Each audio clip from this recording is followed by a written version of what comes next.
கர்த்தருடைய நாமத்தினாலே உங்களை வாழ்த்துகிறேன். கர்த்தர் தாமே உங்களோடு பேசுவாராக.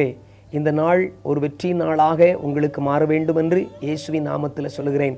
தோல்வியை கண்டு பயப்படாதிருங்கள். நம்முடைய ஆண்டவர் வெற்றி வேந்தர். வெற்றியை தம்முடைய பிள்ளைகளுக்கு தர விரும்புகிறவர். ஒரு வசனத்தை வாசிக்கலாம். 2 நாளாகும் 20ஆம் அதிகாரம் 22ஆம் வசனம். அவர்கள் பாடி துதி செய்ய தொடங்கின போது யூதாவுக்கு விரோதமாய் வந்து பதிவிருந்த அம்மோன் புத்திரரையும் மோவாபியரையும் சேயீர் மலை தேசத்தாரையும் ஒருவருக்கு விரோதமாய் ஒருவரை கர்த்தர் எழும்ப பண்ணினதினால் அவர்கள் வெட்டுண்டு விழுந்தார்கள். அவர்கள் பாடி துதி செய்ய தொடங்கின போது, நம்முடைய ஆண்டவரை தம்முடைய பிள்ளைகள் எப்பொழுதும் பாடி துதிக்க வேண்டும். நம்முடைய ஆண்டவர் எல்லா துதிகளுக்கும் ஸ்தோத்திரத்துக்கும் பாத்திரராக இருக்கிறார். இந்த நாட்களில் ஆண்டவருடைய வசனத்தை அதிகமாக கேட்கிறவர்கள் உண்டு. ஆனால் எப்பொழுதும் கர்த்தரை துதிக்கிறவர்கள் குறைவாக காணப்படுகிறார்கள். இந்த வசனத்தில் தெளிவாக போடப்பட்டிருக்கிறது.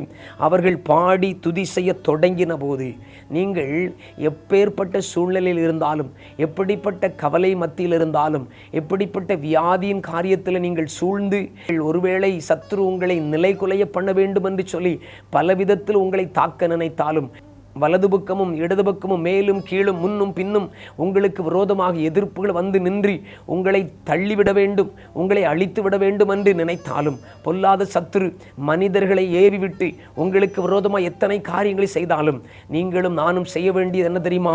ஆண்டவரை பாடி துதிக்க வேண்டும்.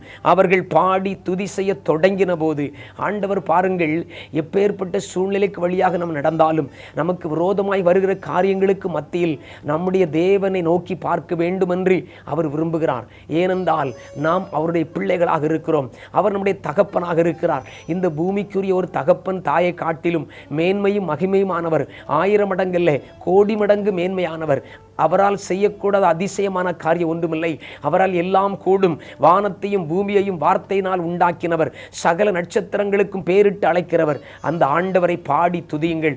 நீங்கள் இப்பொழுதே இந்த காலை வேளையில் எந்த சூழ்நிலை இருந்தாலும் பரவாயில்லை, ஆண்டவரை பாடி துதியுங்கள். உங்கள் சூழ்நிலைகள் மாறும். இந்த வேத வசனத்தில் ஜீவன் உண்டு, இதில் உண்மை உண்டு. இது சத்திய வசனம் ஆனபடினாலே அன்றைக்கு நடந்த காரியம், யூதா கோத்திரத்துக்கு விரோதமாய் யுத்தம் பண்ணுவதற்கு வரும்பொழுது அவர்களிடத்தில் பலன் இல்லை. யூதா கோத்திரம் ஒரு நாளிலே பலத்தோடு, தாவீது ராஜாவின் நாட்களில் மிகுந்த வல்லமையோடு இருந்த யூதா கோத்திரம் இன்றைக்கு பலவீனப்பட்டு ஒன்றுமில்லாமல் போய்விட்டார்கள். அவர்கள் சிறுத்து போனார்கள். அவர்களுக்கு யுத்தம் பண்ணுவதற்கு பலன் இல்லை. ஆனால் அவர்கள் ஒன்று செய்தார்கள். அவர்களுடைய தேவனாகிய கர்த்தரை பாடி துதி செய்ய ஆரம்பித்த பொழுது யுத்தம் பண்ண வந்த கூட்டத்தார் ஒருவருக்கு விரோதமாக ஒருவர் எழும்பி அவர்கள் அழிந்து போக தேவன் பண்ணினார். இப்படித்தான் நம்முடைய ஆண்டவர் பண்ணுவார். நம்மிடத்தில் பலன் இல்லை என்று அவருக்கு தெரியும். நம்மிடத்தில் சத்துவம் இல்லை என்று அவருக்கு தெரியும். நம்மோடு நின்று யுத்தம் பண்ணுவதற்கு யுத்த வீரர்கள் இல்லை என்று தெரியும். ஒருவேளை நீங்கள் கணவன் மனைவியாக இருக்கலாம், நீங்கள் இல்லாவிட்டால் தனி மனிதனாக இருக்கலாம், இல்லாவிட்டால் ஒரு சின்ன குடும்பத்தில் ஒரு கணவன் மனைவி ஒரு பிள்ளையோடு இருக்கலாம். யாராக இருந்தாலும் பரவாயில்லை, ஒரு சின்ன குடும்பத்தில் இருக்கலாம். நீங்கள் எளிமையானவர்களாக இருக்கலாம், நீங்கள் ஏழ்மையானவர்களாக இருக்கலாம், நீங்கள் ஒருவேளை தள்ளப்பட்ட நிலைமையில் இருக்கலாம்.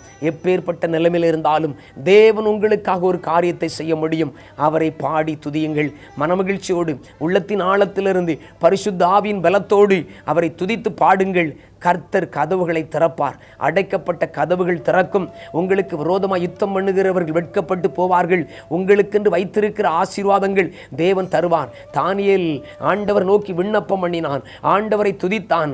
பவுல் சிறைச்சாலையிலே தேவனை துதித்தான். கர்த்தர் காரியங்களை மாற்றி அமைத்தார். அதே போல உங்கள் வாழ்க்கையில் அற்புதம் நடக்கும். இன்றைக்கே அந்த அற்புதம் நடக்கும். கர்த்தர் உங்களோடு இருக்கிறார். அவரை பாடி துதியுங்கள். அவருடைய நாமம் இந்த நாளில் உங்கள் மூலமாய் மகிமைப்படட்டும். ஆமேன், ஆமேன்.